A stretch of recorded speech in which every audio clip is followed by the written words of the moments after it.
Γιατί ντύθηκες Κολοκοτρώνης? Γιατί ο Κολοκοτρώνης ήταν γκέι και είχε και αραβωνιαστικό, δεν τα μάθατε? Αλήθεια. Βεβαίως, εγώ ήρθα εδώ να ψάξω τον αραβωνιαστικό.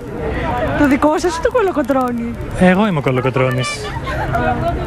Πού να είναι άραγε? Δεν ξέρω. Εντάξει, κάποιον θα βρω εδώ να με αραβωνιαστεί. Θα βγάλω και ένα πανό άμα είναι μετά. Αραβωνίζομαι. Και θα βρεθούν γαμπροί. Σίγουρα. Δεν υπάρχει περίπτωση. Θα μας πεις δυο λόγια. Τι θέλεις να σας πω? Πέφτω. Σήμερα ήρθες εδώ για το Pride. Βεβαίως, ήρθα για το Pride.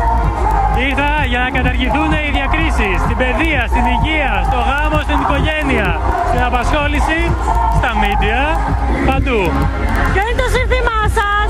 Φύλαμε παντού. Και ας το δούνου του. Φύλαμε παντού και ας το δούνου του. Βεβαίως, γιατί όχι. Εσύ από πού είσαι, από ποιο κανάλι? Από το τέλεια. Να μου φιλήσεις τον κύριο Κουρί. Φύλαμε παντού και ας το δούνου του. Ποιο είναι το κεντρικό